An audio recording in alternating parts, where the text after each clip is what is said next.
A long time ago, on a comics page far, far away.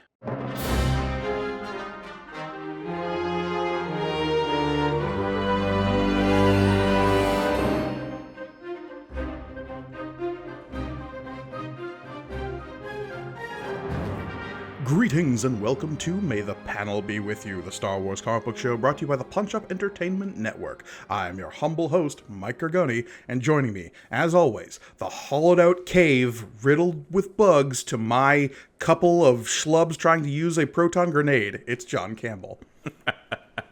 Oh, yeah, finally, Gargoni. You know, as a lifelong Trekkie more than a Star Wars person, I'm so happy to be in a cave storyline. Yeah, of those classic cave storylines that they generally needed to do to save on budget. Now we get in a Star Wars comic. I know. I never expected this comic book to need to save money with a bottle episode, but here we are. Yeah, man. Is this a bottle episode? I mean, it kind of is, but not really. Well, I mean, it's a bug episode, though. Yes. Bug budget was through the roof on this thing. The bug budget was through the roof on Star Wars, the 1977 Marvel series, number 28, which is the issue we're covering today, weirdly enough. And, I mean, they don't bury the lead. Look at this cover. It's bugs aplenty. It is bugs aplenty here on this issue that was released in October of 1979. We've got a lot of the same creative team as we've had before. Archie Goodwin on writing, Carmen Infantino on pencils, Gene Day on inks, Glennis Oliver on colors, and John Costanza on the letters with a shooter on the hill off in the distance. Yes, just ever going like, But right off the bat, we have Han Solo on this cover saying, "Keep blasting." Keep blasting, Chewie. Those things will eat through the Falcon for dinner. And us for dessert. Based on what we learn later in this issue, I don't think that's true. But anyway. Nope. Yes, today we are in the Cavern of the Crawling Death. So proclaimeth the title. Oh, man. I mean, I remember people making fun of Attack of the Clones when they announced the title as sounding like a 50s sci-fi movie. But Cavern of the Crawling Death doesn't even sound like a 50s sci-fi movie. It sounds like a chapter in a serial, which I guess makes sense for Star Wars then. But you've got to love that Crawling Death is in like the Creature from the Black Lagoon font. Yeah, this reads to me like a movie we would see covered on MST3K, right? Absolute Cavern of the Crawling Death, starring John Carradine. And in the said movie, we would only actually get to a cavern in the last, 5 minutes. Yeah, you'd be like, why is there a lot of native people dancing at the beginning? Horrors of Spider Island, I see you. Yeah, Horrors of Spider Island. But yeah, this, I mean, I will say, it doesn't really, there are a lot of bugs in this issue, but this isn't really the premise of it. This makes it seem like Han and Chewie have crashed onto a planet and they're going to be devoured by, flesh-eating bugs. And that's not really what's happening in this. No, as we were set up last time, this is a Hut with one T issue. Oy, boy. Yeah. Boy, is he ever. Right. He is the most one T of a Hut I've ever seen. It's true. Look, there's a lot of things that we're not going to like about this issue. I just want to strap in for that right away. Because not only despite the fact... Yeah, go ahead.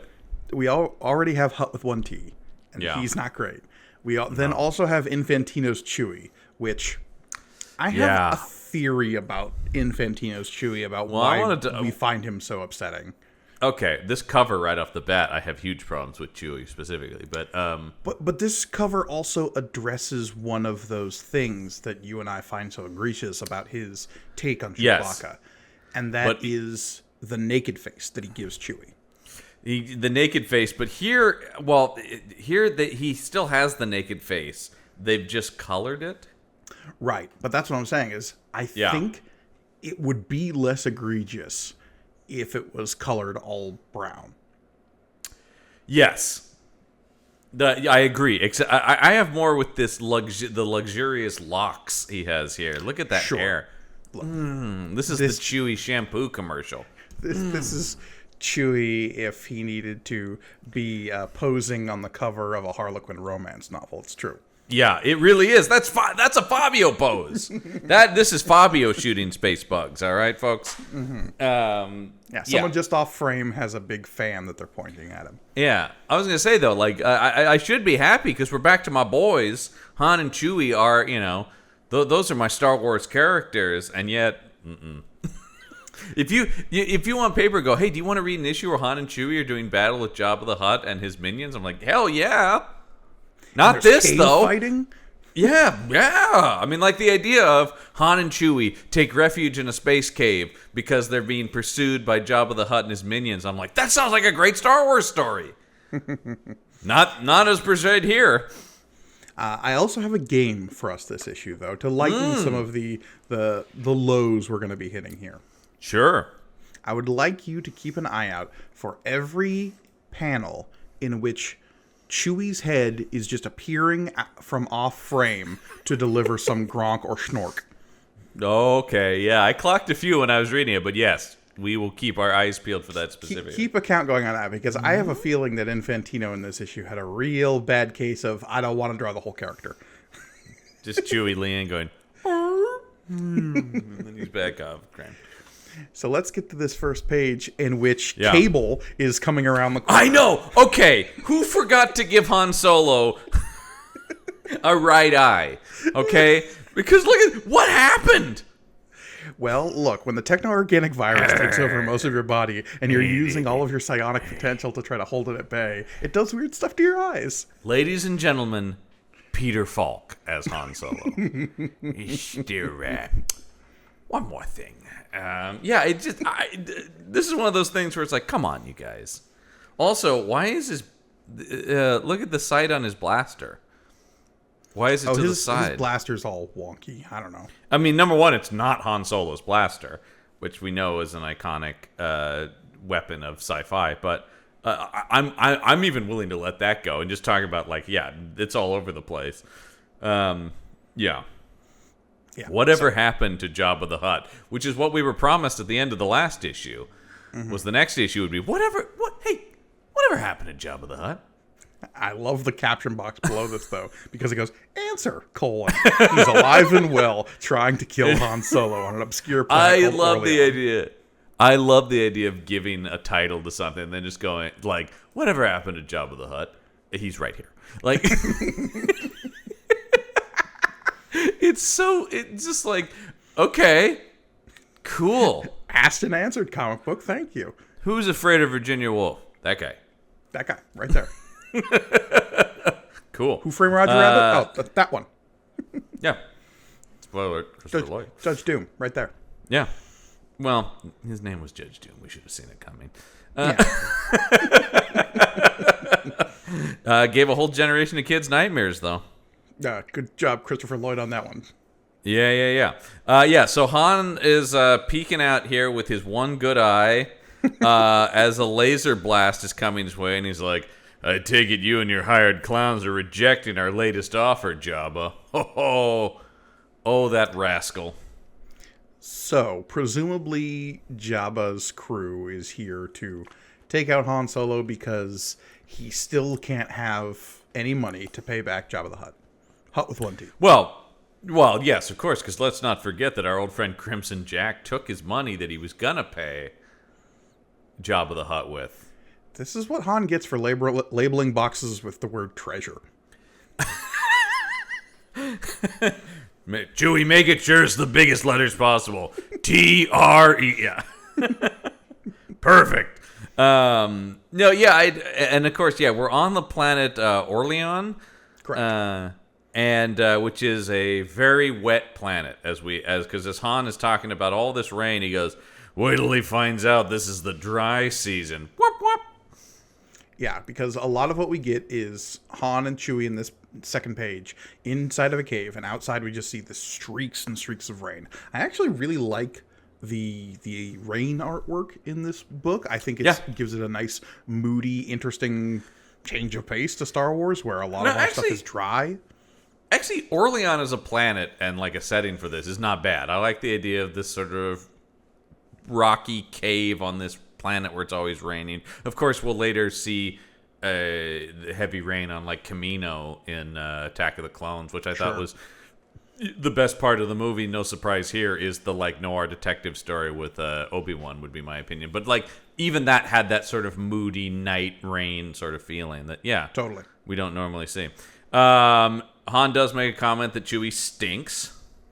Because wet Wookiee smell is, of course, hilarious, no matter the context. And another, I don't know what they're doing with Han in this issue, but that when he makes that comment and he's sitting there, by the way, the sight on his blaster is now still to the side, but on the other side.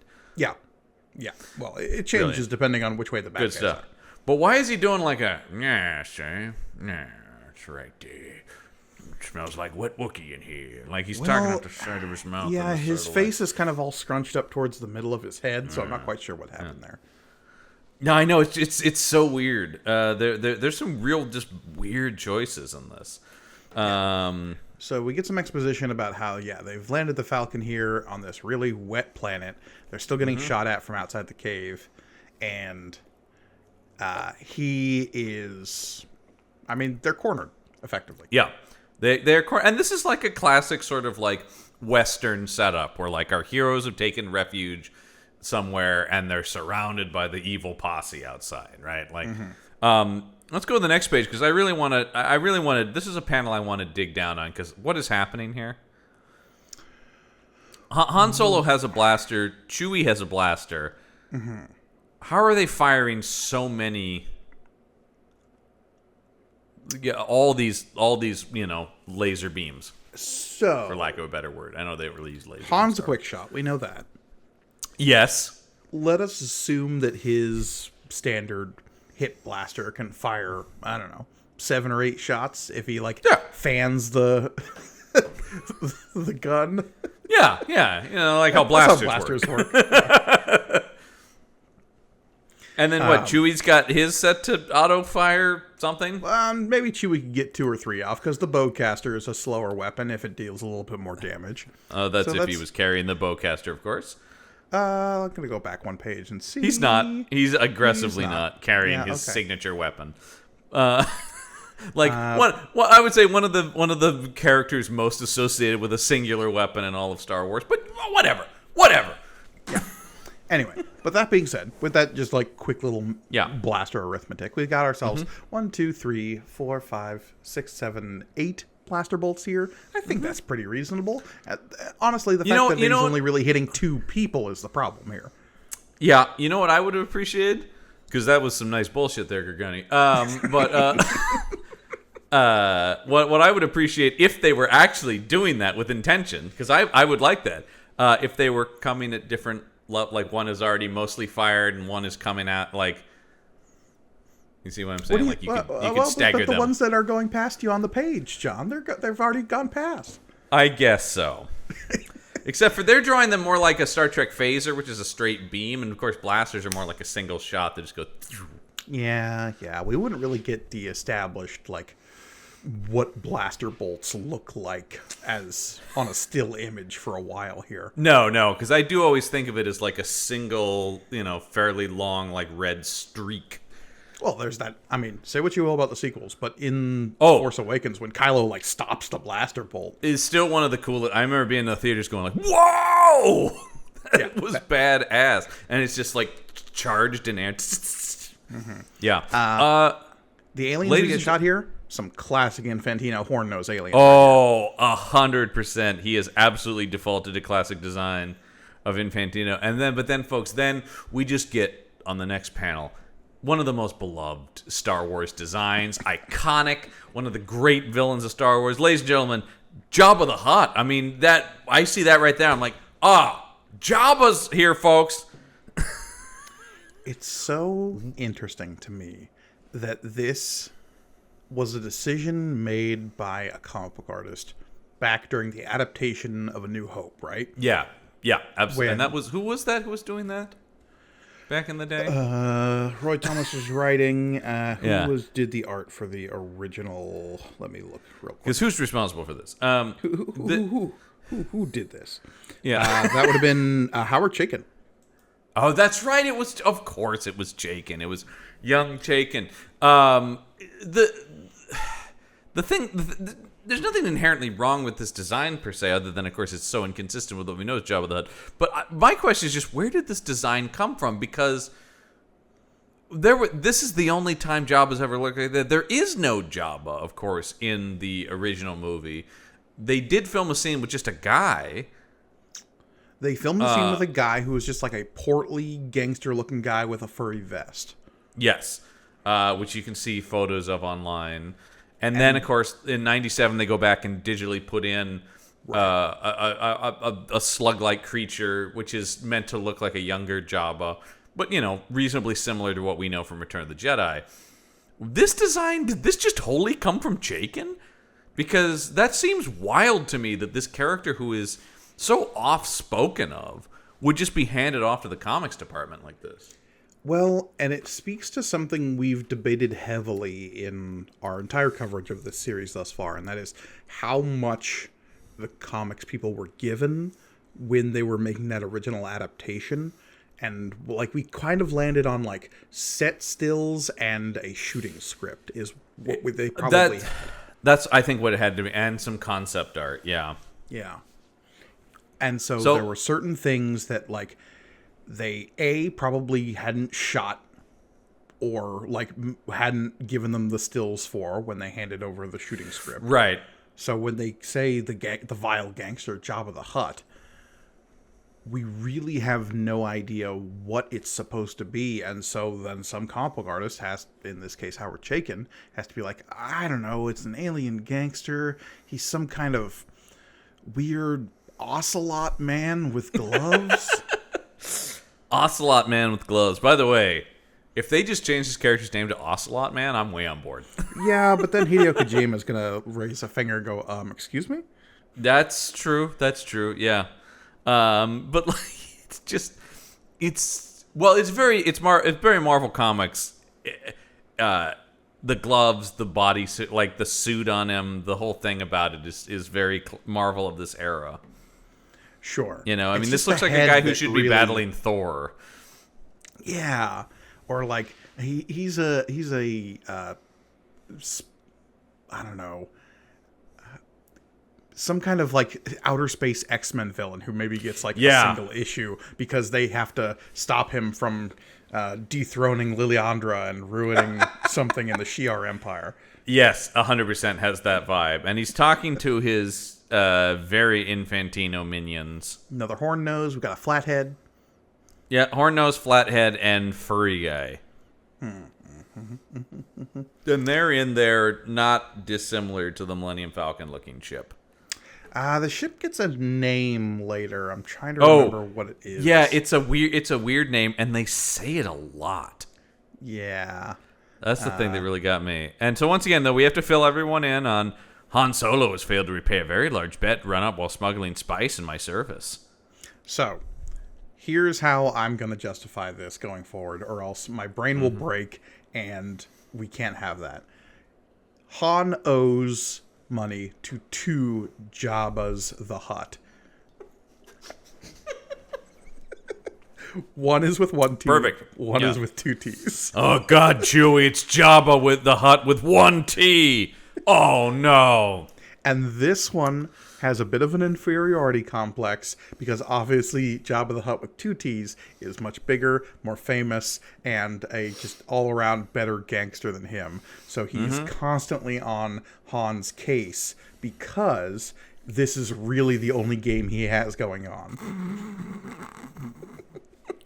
There you go. Yeah. This is it, man. I'm famous for this specifically.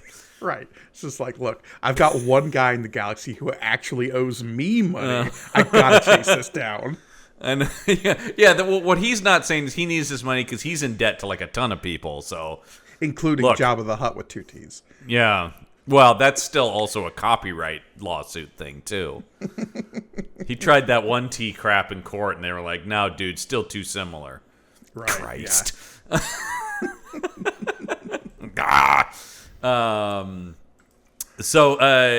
But we get all the stuff. Oh, no, I was going to turn the page because, okay, here's something you don't see in Star Wars. somebody opening canned food that is like, I mean, come on. This is an old hobo in a cartoon can of beans, the way this is drawn. Yeah, and look, this is prime Hulk eating can of beans era too. So. Oh God, is it ever? Yeah.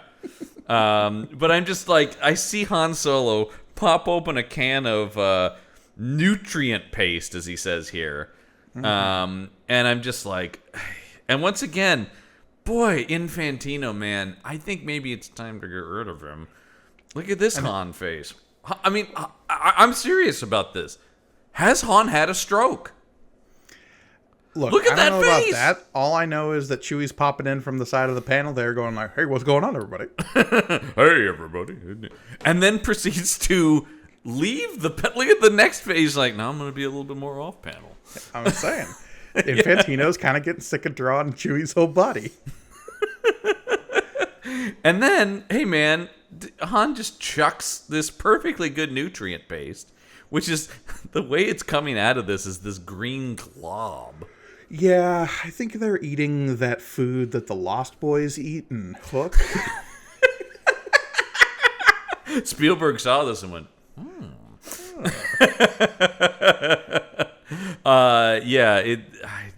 man, I don't know, but this is not good. But, John, it's fine because this is a framed narrative, and now we're going to get a flashback.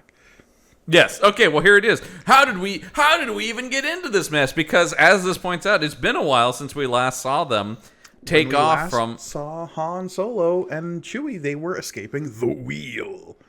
The wheel in the sky was a bad story. Hey, yeah. Give us Master Com. I'll never forget that. Well, as we talked about, the wheel was interesting, but overstayed its welcome. That story went on way too long.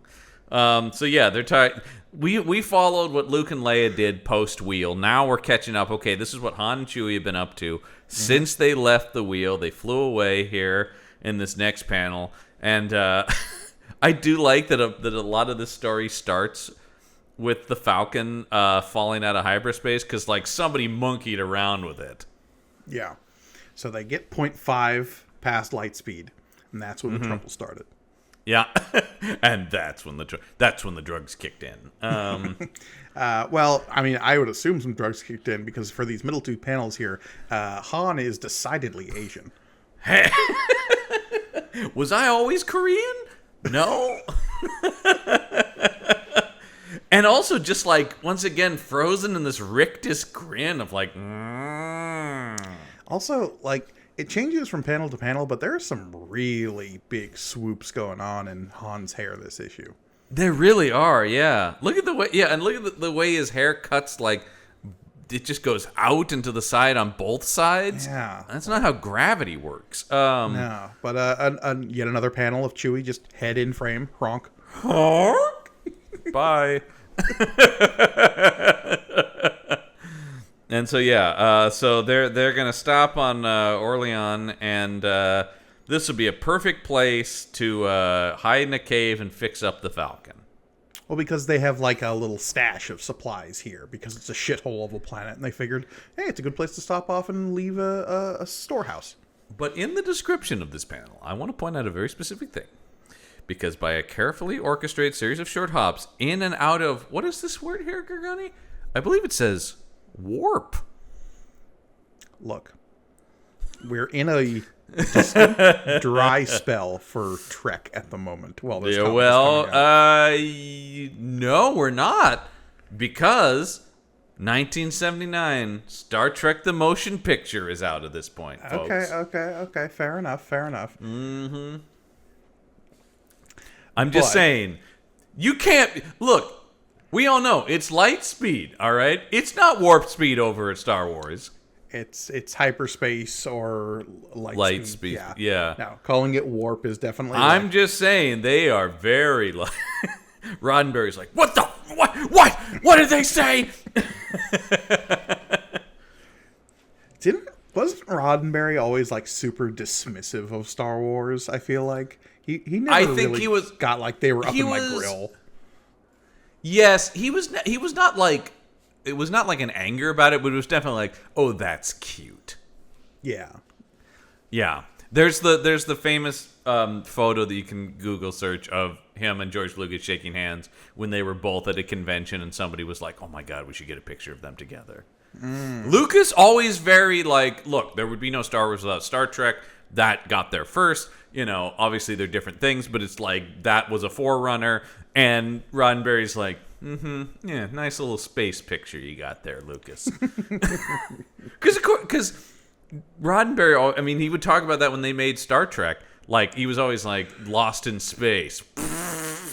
Pretty much, Star Trek was just, he was so high-minded about Star Trek that everything else is like, oh, that's a dumb little space thing. 2001, how gauche. Yeah. Nice try, Kubrick. No, I think he probably loved that because he's like, finally, something at my intellectual level. No, so yeah, there definitely was that sort of attitude. So I don't think he was reading a Star Wars comic, and I don't think they actually have the rights to the word war. But no, they absolutely don't. And so they started talking about like ejecting the warp core, we might have a different. Now that's a different matter, yeah. And if we use the word dilithium anywhere, then we're in real trouble. But okay, my favorite part of this issue is this next. If we go to the next page, and that is Chewie. Basically, is the guy at the oil change going like, bring it in to the left. How did Chewie get out of the Falcon? Yeah, like you can't just hover the Falcon and pop on out. I mean, you can, but like that implies that it already is low enough that like why wouldn't it be able to guide itself in? I know, and he's got the baton from the airport going, no, bring it in there, over there it is. Are you kidding me with this? Yeah, I don't know what's happening here. This close up of Chewie is one of Infantino's worst drawings of Chewie. Oh yeah, his head is so wide. His head is so wide. All of his facial features are squished way down, and look at that mouth. It's just like.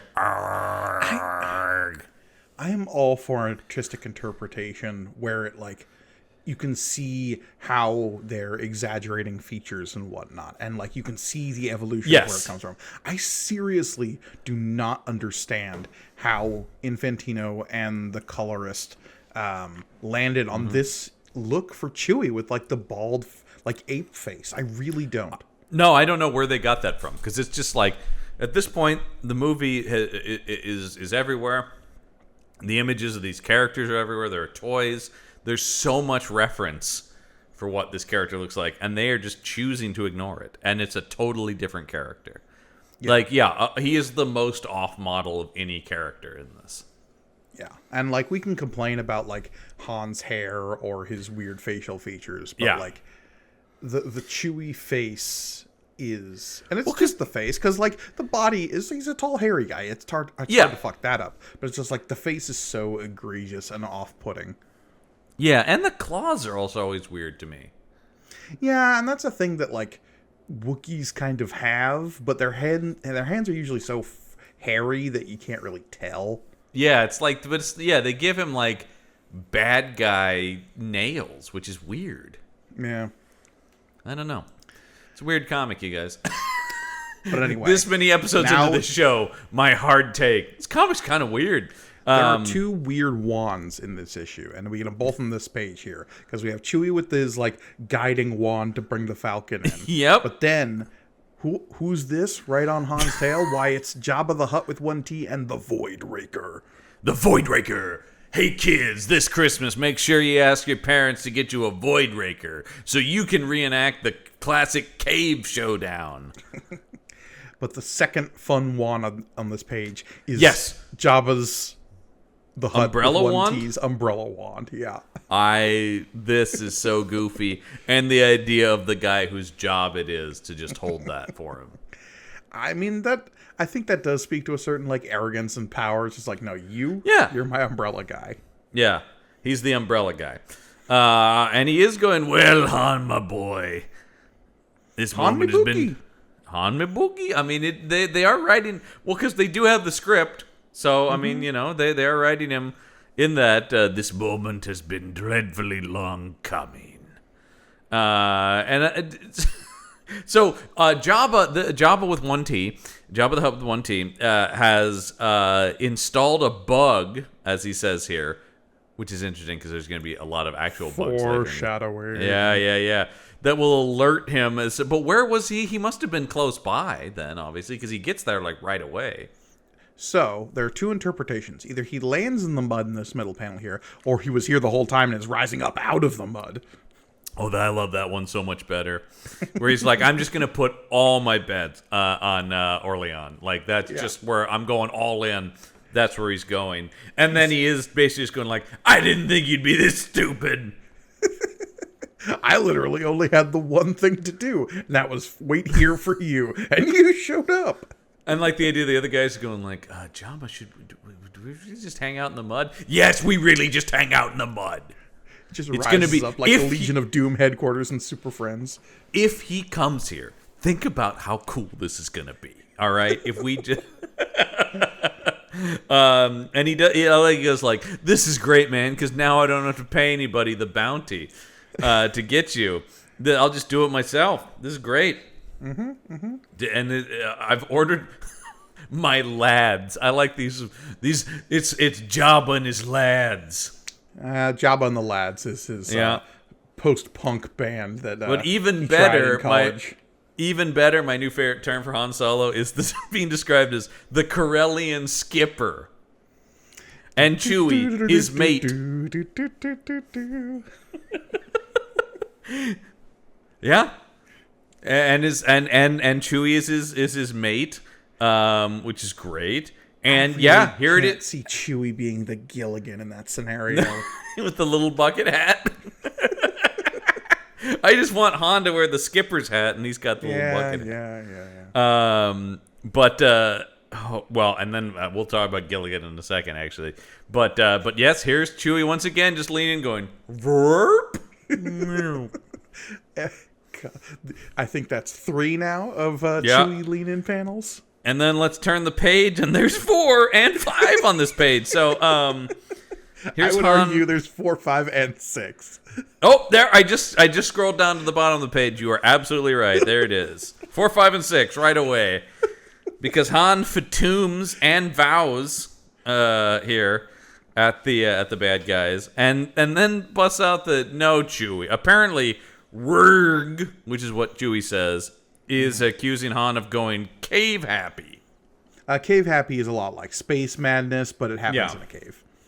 And apparently much quicker because they haven't been there that long before the Void Raker rises up out of the mud. So, but he wasn't shooting blindly out into the rain. What he was shooting at was this little thing that looks like a bad carrot. It's called a stone mite. Yeah, it's a little bug, and they are the ultimate scavengers. That's right, folks. An old-timer... Now we get to the deep lore of this issue. An old-timer told me about them. They're a biological weapon developed during the Clone Wars. So many questions about that. Their bodies manufacture an acid that enables them to eat through anything. And look what this one did to that tin can. Because, of course... tin, a resource often used in Star Wars. Yeah. I hate that stuff. It's so antithetical to like the whole Star Wars brand, the idea that like tin is being used and stuff. Is this our first reference in this comic to the Clone Wars? No. Because we had the flashback to Obi-Wan and he mentions he's in the Clone Wars. Okay. But the Clone Wars, the weird thing about that, of course, is we talk about like, oh, these Clone Wars. Ooh. Yeah. We have no idea what the Clone Wars are. We won't for years until this is past. But I love the idea of writers during this period being like, the fuck, I don't know, it was called the Clone Wars. They cloned stuff. Right. And so they made this biological weapon of these weird little acid-filled bugs. Knowing what we know now about the Clone Wars, who was responsible for these things? Newt Gunray. No. But here's the thing, right? Like, the bad guys of that conflict, the Separatists, are droid happy. They don't do the biological That's weapons. True. That's true. So would the Republic have like made these to try to defeat the droids? That's an interesting thing. Well, because I mean, that is they do basically respond to droids with biological manipulation, which are the clones, right? So, yeah, man, maybe it's like before we got to clone soldiers, we thought biologically engineered bugs. These won't be an invasive species at all. And we just dumped them all on Orlean as a test subject and then went, oop, all right, well, you know what? That plant's raining all the time. Nobody's going to go there. It's maybe it's who's the guy Cypher Diaz. Maybe it was him. Maybe before he went to Camino and ordered the clones, he also ordered up a whole bunch of these things. If there's one thing I can do with very little reservation is if there's any time there's a mystery in Star Wars, we can blame it on Cypher Diaz. Cypher Diaz, because we never really get an answer as to who that guy is or what he was up to.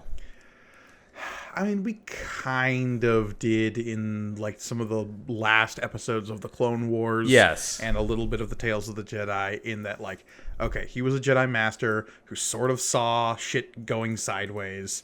He started looking into the whole, like, clone army thing. And then at some point in the middle of all that, Dooku kills him, takes over his identity, and starts setting up the clone army.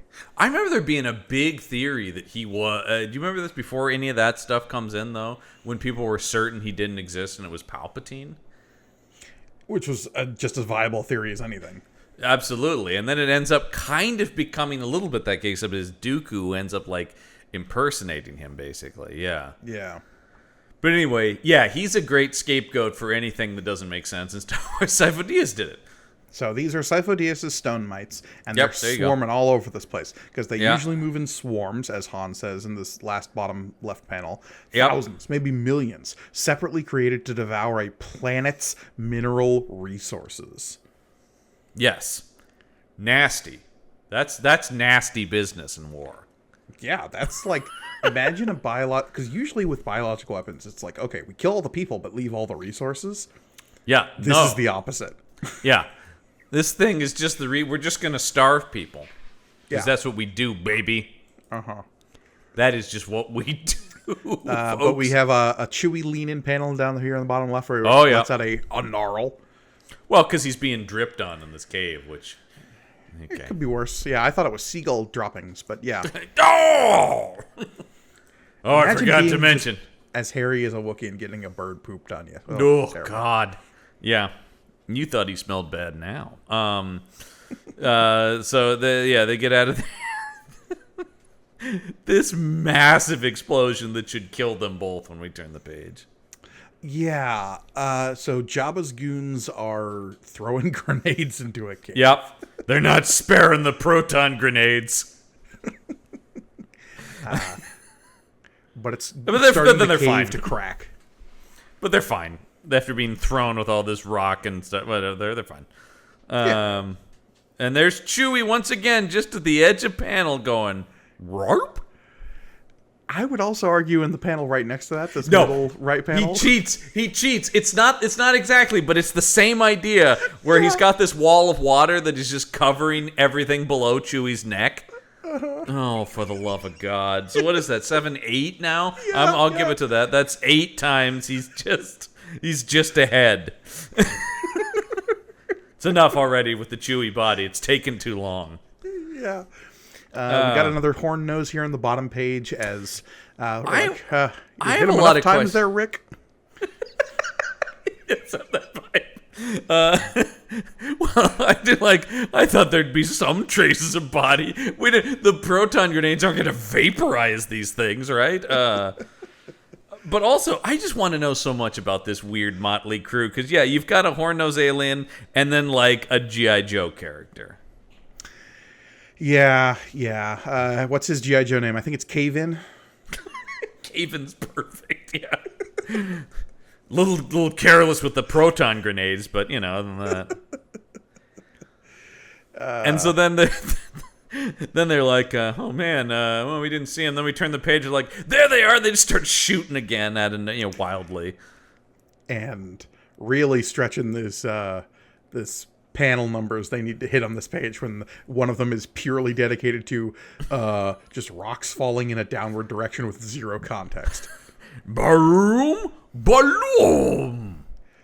So we have the first It's the panel, sound of a which is cave-in, by the way. Jabba's minions going, there they Yep. are, shoot them. Yeah. Fatum and Pakam. Yep, Second of course. panel is just rocks falling down. We see no indication of what rocks were shot or where Nope. they are in relation to the goons or Han and Chewie. It's just rocks falling. Then we see what can't be the same rocks, but different rocks hitting Chewie in the back, causing So him now- to grok. Here's the thing, John. What if they are the same rocks? Because in that second panel, we have no sense of scale. This is true. Like So- when we just zoomed in so far to make them seem more intimidating, Yes. and then when we pull out, it's just two little rocks hitting Chewie. Yeah, That's Oh, my I theory. love that idea. It's like a joke, right? Where it's like, oh no, oh wait, never mind. But what's this? We have an extreme escalation of the stakes as the entire bottom half of the page is covered in stone mite swarms. Oh yeah, and look, and they're pouring from the ceiling onto the Falcon. Yeah, no, we have a dire escalation of the stakes here as we have literal, what started as like water dripping through this cave, now Yeah. it's bugs. We saw one stone mite earlier. Han's like, look at that stone mite too. There literally are nothing but stone mites in this cave. And they are now consuming the Millennium Falcon. I love the phrase here when Han says, we're trapped in a king-sized coffin. Yeah. Yeah. King size coffin. It's big enough for both of them. Yeah, you got some room to roll around in that coffin. Yeah, that further leads me to the theory then, are mattress sizes the same in the world of Star Wars then? And would the Emperor-sized mattress be the biggest one there is if you have an Imperial standard? This is true. Oh, I just love the idea of Palpatine in a massive mattress by himself just going, it's so cozy. Unlimited sheet size. Something cozy. something sleepy time. Masamita, bring me my down comforter. Oh god, he makes the Imperial Guards tuck him in. Now I need a story. Vader, get in here and read me a story. Tell me a story the Jedi wouldn't tell you. Oh, that one's too scary for the Jedi. So they burn a path through the stone mites onto the Falcon. Now, do you count the Chewie pop in here in the middle left panel where he's just slapping bugs off of him? Yeah, I'll give it to you. Because he's covering up a lot with the indication of the impact, right? And then also another great cheat. The word bubble placement is also good on that too. Yep. Okay, so I'll give you that. I'll give you that. That's 9 right there. Okay, here's where we are. I wonder if they are doing Gilligan's Island. We had Skipper and his mate, and then of course, for those who remember Gilligan's Island on the show, the Skipper always called him "little buddy," my little buddy. And then here's Han going, "Okay, big buddy," which I hate. I hate. Then he would say that because that is so outside. I can't. What's another always thing, because of course we have actors associated with these parts. Could you imagine Harrison Ford turning to Chewbacca and going, "Okay, big buddy"? I don't know. He calls Finn big deal in Force Awakens. Yeah, but in like a mocking way because he called himself a big deal. Yeah. Which makes sense where he's like, "Oh, you missed it." But just the idea of like, I also can't imagine Chewie standing for it. I mean, you pointing that out definitely makes me think that is a more deliberate Gilligan's Island reference. The Skipper and his mate, and then Big Buddy, and he says it a couple times in here too, which I'm weirded out by. But anyway, they're like, "All right, let's get out of here before these things eat the Millennium Falcon." Yeah, so they got to run into hover mode, and hopefully they're making it so, like, the shake that we'd established that the Millennium Falcon has, we're hoping that shakes off all the bugs. Well, that actually does kind of fit the Han Solo plan of like, let's just fire it up and hope it goes all right. He is going to do some fast conversion work though, which I would love to see Han with a little pencil and like to to carry the 4. Okay. No, hold on. So yeah, they've got all these bugs pouring down. Meanwhile, outside at the Void Raker. Void Raker. I love Void Raker's first album. That's all I'm saying. Little derivative of Megadeth, but all in all, pretty solid first album. not bad. Not bad. Then they blew it on the second one. Yeah, well, they overproduced, and that's always the mistake. That's the problem. That's the problem, yeah. One of my least favorite things in all of comics, tons of dialogue coming from just the image of a spaceship. Yeah, so they've got some scanners, and they're reading through the stones that the Falcon's engines are on, but they've buried themselves, so, lol, they gonna die? I did think it was really nice that they cast Clint Howard as this Jabba the Hutt henchman with the headphones on. Really nice of them to give Clint some work. I know. Clint Howard, of course, years later, would be part of the Star Wars universe when his brother directed a movie. I was going to say, but also, like, this is what Clint Howard looks like now, not back in 1979 when he was legitimately a little kid. I point you to the episode of Star Trek he did as a little kid, and you tell me that he didn't have the exact same face. Okay, fair enough. I'm just saying. He always looked like Clint Howard. But I do love Jabba's out here with his guys who are blasting away with this laser borer. And he's just going like, how's that going, fellas? Yeah, they know that the Millennium Falcon is trapped in there, and they're like, look, if anyone's going to kill Han Solo and Chewbacca, it's going to be me and not starvation. Well, I love that Jabba's guys are the one who caused the cave to be blocked, and now he's like, well, I didn't want that. Open it back up. There's already something on the scope. It's already, and they open up and, oh no, cave-in got cave-in, and then also eaten. Yeah, that happens.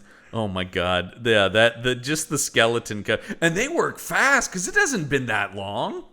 So, I have a problem with this. They just chewed right through this guy. Okay. I don't have a problem with one of Jabba's minions getting eaten by stone mites. That's fine. No, and in fact, that's one of the biggest thumbs up I have in this issue. But I think this should be way more grisly because we established that stone mites eat minerals. Wouldn't they only eat the bones? Well, they appear... they based on what I'm seeing here, they appear to have eaten most of the lower half of him because I don't see any legs on this skeleton. That's fair. So maybe they're working their way up. Yeah, they've eaten most of it. I do love just the expressions of the particularly the guy holding the laser borer going like, "Oh God." I love the guy holding the umbrella wand is also just like, what the fuck are we doing here? Oh, is this what this is about? Stone mite! The idea that Jabba the Hutt, famous gangster, would have uniforms for his dudes kind of blows my mind. I know. Once again, very Marvel Comics, right? Where it's like, no, we need like a look as a group. We need a collective look as a group. Yeah. Hydra has a look, Hydra's not better than us, right? Yeah, that's... Oh, no, wait, pal.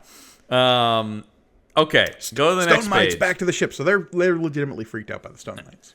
Absolutely. So back to the ship. Chewie is narring and hidden behind a console. I would say the one on the right panel where he's hidden behind most. That's a definite. That's 10 for sure. Yeah, we hit double digits, folks. Console is pretty close. Yeah, I'll let that go. But and once again, a curled-lipped Han Solo. Yeah, suddenly he's doing his best Clint Eastwood. That's right there. In weird shadow design too, like they were trying something. Yeah, no, that definitely looks like he's gonna direct Crime Macho in a few years. I'll be an old cowboy. Get off my Millennium Falcon. What if a cowboy but old? Yeah, that'll be good. But it's okay because they're gonna go full hover power. Yes, full hover. Switch hover power to full, Chewie. And then hissed. What is that? Is that the sound of the bugs? Well, it's working, says Han, presumably from inside the Falcon. It'd be weird if this is the moment Chewie chose to speak English. It's working. Suddenly just has like the most bland movie guy voice. It's working. We're generating enough heat. There was some I'm episode Chewbacca. of the most recent DuckTales show where Donald Duck gets like some weird device jammed in his throat, and suddenly he sounds like a just like very smooth and attractive voice. I believe he's voiced by Don Cheadle. That's great. I have not seen that one. That sounds very funny. What I have seen of that show, I did really enjoy. But they're scorching the bugs off of them by. Yeah. Look, let's be honest. The Millennium Falcon is sort of coming apart at the seams, but Han's using it to their advantage at the moment. Which I do appreciate. That is once again very Han Solo. Like that feels very. What's not very Han Solo? Number one, Chewie off panel for the 11th time, just popping in. But Han, what appears to be going for an up top, bud. High five, my bro. Come on, big buddy. Don't leave me hanging. Slap me some skin, bro. Let's do it. Well, come on, you big hunk of hair. Jesus Christ, this dialogue. How about some cheers for your brilliant but modest partner? What I like about that dialogue is it's somebody understanding the vibe of Han Solo, but in no way how he would speak. Hello, fellow teens. It's exactly that, where you're like, snarky, kind of egocentric, but funny rebel guy. Mm-hmm. And that is just, they have put just the words that are like, this is Han Solo. I mean, you might as well be going, haha, my crazy rebellious antics, where I play by my own set of rules. This page is non-stop, just Chewie's head coming up from out of panel. We've got 11, 12, 13, 14. Yeah, easy. Now, 14 of these are now on this page. Good Lord. Because this is just them going, oh no, this plan isn't working now. Because, we have Chewie's head just in the top left panel. I'm not going to count the Chewie surprised face, though I do love that as a reaction meme in the top right panel. Oh! Yeah. But then Chewie's looking over his chair in the bottom left. Yep. Chewie looking over Han's shoulder in the bottom upper right. And Chewie looking from behind a console in the bottom right. I did not pick up on it this much. Oh my God, it's really bad. Something we've got to keep. Is he going to keep doing this? Where he's just like, I am done drawing this character in full. It's over. But it struck me in this issue because it's like, okay, what's the most egregious part of Chewbacca to us? It's his face. What if it was just that? What if he's just like, well, I know I've nailed the face. I know there are no notes on the face, so let's just stick with that. That's perfect, okay? Yeah. Because what's Lord. This? Han's brilliant plan of overheating the ship isn't working as things start to explode in the cockpit. I do like Han punching the console, which is very Han Solo. And then, don't worry, though. He's going to do some probing, which I don't think is something I don't want to hear anyone say. I want to do some probing. I want to do some probing beyond the Falcon. Maybe. Yeah. Maybe. Fire up again, Chewie, as we go to the next page. Yeah.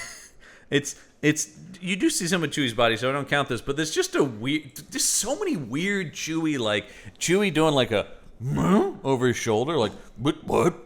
Well, and sometimes Infantino like really like makes it look like Chewie has a mustache, like specifically a mustache that like comes out to either side, like Yosemite Sam. Well, by defining like a non-furry, like as we said, like flesh face. Then when you get to that, it does look like he has, big old handlebar mustache. Yeah. Yeah, it's really weird. Cut to a close-up, though, so there's 15, folks, on Chewie. Arc! Because Han's gotten back into the guns, they're firing, and what's this? They are able to explode their way out of the mountain. Wouldn't you know it, we did it, big buddy. We did it. And Chewie's like, please stop calling me big buddy. As they burst out into the rain, they're flying up. Suddenly, we're cut to space. Mm-hmm. And Chewie's excited about it because he's going, Vrk! But what's this? They're being accosted by a character from Conquest of the Planet of the Apes. Yeah. Which, by the way, a comic book license that Marvel also had at this time was Planet of the Apes. So yeah, it turns out Jabba's Void Raker has followed them out into space. How and why? And this happened, like, how they're ahead of them, and also, Jabba's spacesuit. Oh, Jabba's spacesuit. A very Marvel Comics design once again. Particularly 70s. When I say this too, I mean particularly 70s Marvel, right? Like, yeah. So at the bottom page here, we get a close-in on who we're told is Jabba the Hutt, but looks like a monkey in a spacesuit. Yep. Monkey in a spacesuit. By the way, that's a new comic I'm working on, actually. So, monkey in a spacesuit. And then a great expression of when we go to Han Solo and he's just doing like a, oh, well. Because, yeah, on this next page, we get a full look of the spacesuit, and it's a monkey in a spacesuit. I don't know what to say. It's a monkey in a spacesuit, and it's a spacesuit right out of, not 2001: A Space Odyssey, the movie, but 2001: A Space Odyssey, the Jack Kirby comic. Oh, which is its own brand of crazy. Oh, God, that comic is nuts, and I really want them to do, like, an omnibus of that. That must be a rights thing. Because they don't. I don't know. They're slowly but surely working through some of that stuff because they just announced next year, and I'm very excited for this. They're doing a full-on colorized omnibus, not just the essentials of their Godzilla run from back in the day. Oh, there you go. Yeah, and they're doing they have an omnibus of all their ROM comics is coming out, and all the Micronauts as well, and the aforementioned Planet of the Apes. They're doing the 70s Planet of the Apes comics are coming out in an omnibus. So they are doing some of that stuff. I would love to see. When was Kirby doing this? So a little bit before this. 76 to 77 was the Space Odyssey comic. Which is, like, if you thought that movie was nuts. Which, again, introduced us to Machine Man, wasn't it? Correct. Yeah. Which is nuts to think about that a character from Next Wave started in a Jack Kirby 2001: A Space Odyssey comic. That's right. Okay, yes, that's right. He was called Mr. Machine, but yes, he became Machine Man. Yes. Mm-hmm. Yes. Crazy. Absolutely crazy. But Kirby, yeah, on this page, it turns out that this monkey in a spacesuit is Jabba the Hutt. And he, on his spaceship, the Void Raker, the Stone Mites have gotten on board, and he's trying to blast his way out, and he's apparently the only survivor? Yes, they've destroyed everywhere. Now they're everywhere, destroying everything. I'm the only one left, Han. You've got to take me aboard. Okay. The Han Solo I know would be like, snooze you lose, pal, or whatever. You know, it's like, serves you right, jackass. Why would he save Jabba the Hutt? Jabba literally was just trying to kill him in a cave, not moments earlier. That's what I always liked about you, Han, my boy. There isn't a vindictive bone in your body. That's not true. This is a total violation of the character. Yeah, also, the idea that Jabba and Han would have, like, this playful rivalry is just so absurd in hindsight. Well, and then going to the next page here where he says, right, Jabba, Chewie and me don't believe in getting even. What are you talking about? With a nice solid 15 at the end here for Chewie leaning in on the bottom of the panel. Wort. Yeah. I don't, and then that's just the end of the issue, pretty much. Well, because the issue ends with Jabba the Hutt with one T clinging onto the outside of the Falcon as they begin to fly away, and them saying, and maybe we won't be too quick about opening up the airlocks for him. Freeze frame. Yeah. Not just abandoning him to die because he's a murderous gangster. Jabba the Hutt starts to curse, then shrugs and reluctantly smiles. Mentally, he calculates a likely offer, automatically cuts it in half, and elects to wait an hour to make it look good, and begins planning for another day when he'll have the upper hand. No, this dynamic I hate. The idea of it like, oh, you win this round, Solo, but yeah, it's like immediately all danger is taken away from this character. Yeah, not that there was much to begin with this version of Jabba the Hutt. Not this version, yes. Yeah.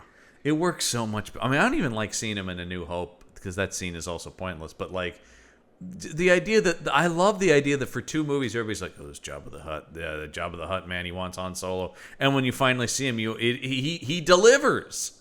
He's disgusting. He's evil. You know, he's a murderer, like, and a sex predator. Yeah, all of those things and more. Yeah, he is just as disgusting and horrible as promised. And here, this version was like, what if we introduced him and then immediately take away whatever teeth he might have as a character? Well, it's something that comic books have always struggled to do, I think, in general, and that is kind of nail the vibe of the arch criminal mastermind, right? The guy who leans back and lets other people, and is just so magnanimous with his power that he lords it over other people. And like Kingpin is obviously the best example of that. And he is kind of the archetype of the huge, like Marlon Brando-esque Godfather figure. Hell yeah. I mean, hey man, if Marlon Brando wasn't, insane and they had made something, him as Kingpin would have ruled. Sure. But yeah. And the fact that we eventually got there with Jabba the Hutt seems obvious, but in other comic books, like the gangster motif is never quite landed outside of like Batman and Daredevil. I just think it's so interesting that they took a swing on Jabba, the comic. You know what I mean? Like that they were like, well, we're gonna do a Jabba. Because they're going to have to backtrack all of this, of course. Oh, and look, again, read ahead a little bit. Like, you think this isn't, like, immediately thrown out the window as soon as we start learning more about Jabba the Hutt near Return of the Jedi. Yeah. I mean, that's very much what the Star Trek comic from Marvel was like. Was basically they would take swings on stuff, and then a new movie would come out, and they would basically have to retcon everything. Right. Like, every time a new Star Trek movie came out, that comic basically had to restart from scratch. Because it'd be like, yep, everything we've done doesn't count anymore. Because that, because like, oh, well, we didn't expect that Star Trek 3 would begin at the exact moment that Star Trek 2 ended. Oh, well, shit, none of that happened then. But next week, man. Meantime, Darth Vader is also planning. Because he's just as big of a schemer as Jabba the Hutt with one Darth Vader and his schemes. But hey, man, things are going to get real metal next issue in Dark Encounter. Dark Encounter. Oh, yeah. It's going to get... Hey, man, all I know is the Dark Lord of the Sith is coming in, folks. And it's going to be... it's probably going to be silly. Darth Vader off from the top of the ring with a chair. Oh my God! In my life, I have never seen this. This is absolute. This cannot be legal. Yeah, man. Are you gonna get some Valance next week? Valance v Vader. It's gonna be a VVV. VVV. Everyone's favorite VVV. VVV, my friend. Pretty sure that was an Indian movie that came out this year. Yeah, it's pretty good actually. No, this issue was, I mean, once again, they are just treading water. This issue really doesn't do anything. And yeah, I don't know. I'm excited for the return of Valance, and if he's going to fight Vader, then that's cool. But tamper those expectations, John. No, well, I understand. It's still a 70s Marvel comic. I'm not insane here.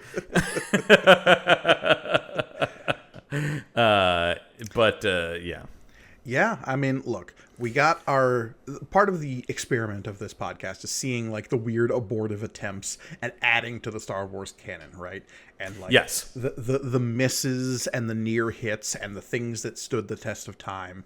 Like obviously for every Jabba the Hutt with one T that is just like a complete abortive failure that needs to be ignored completely, we have a group of characters like the Tags that will go on to be like a long-standing weird corner of the extended universe. This is true, and maybe not that tag specifically, but the concept of the tags are there. Yeah. No, that's it exactly. I mean, it's interesting to see them take swings and where they choose to take swings and where they choose to kind of play it safe is fascinating to me. Like I said, I mean, this book is a curiosity. I mean, that's why we're doing the show, right? Like, they don't know. Part of that is the uncertainty that they have. Just like, did they know that Jabba the Hutt was going to be a big character going forward? Probably not. Imagining a world in which like Jabba the Hutt is never mentioned again in any of the following movies is pretty easy to think about. I mean, like, yeah, that's a dangling plot thread from A New Hope, but honestly, like, how hard would it have been if we just jumped into Empire Strikes Back and Han says like, oh yeah, after I took care of that, I was able to devote more time to the rebellion. Right. Easy. Sure. Yeah. By the time that you still talk about it in the second movie, and of course the end of the movie, I'm going to be curious to see how they play with him post Empire, because it definitely seems like, okay, he is like a big part of this world, and last we leave Han Solo, he's literally the prisoner of Boba Fett going to. I know they're going to go Boba Fett crazy in this book eventually. I know that because, of course, we all had Fett mania after Empire. Look, there are two characters that are going to eat well in the post-Empire comic book era, and that is Boba Fett and Lando Calrissian. Well, sure, yeah, because it's new toys. I'm excited to get to that because Fett fever hits hard. So but that's probably gonna wrap things up. Of course. You can have more fun with all of our shows over on our Patreon page, which is patreon.podbean.com/punchup. They can get exclusive bonus content from, I said, all the shows on the Punch Up Entertainment Network, as well as help support us in our future endeavors. So make sure you head over there. Best way to support this show is probably to go watch it over on YouTube, honestly. YouTube is that's the preferred way to do it, yeah. Yeah, because you can read the comic along with us as we're reading it. You can see every one of those 15 panels of Chewie's head popping up from out of the corner of the panel. That's right, folks. And, of course, if you do that, be sure to like, comment, and subscribe. Ring that bell for notifications. Much appreciated. Absolutely. Thank you all so much for listening. As always, I have been Mike Ergoni. I'm John Campbell. And may the panel be with you.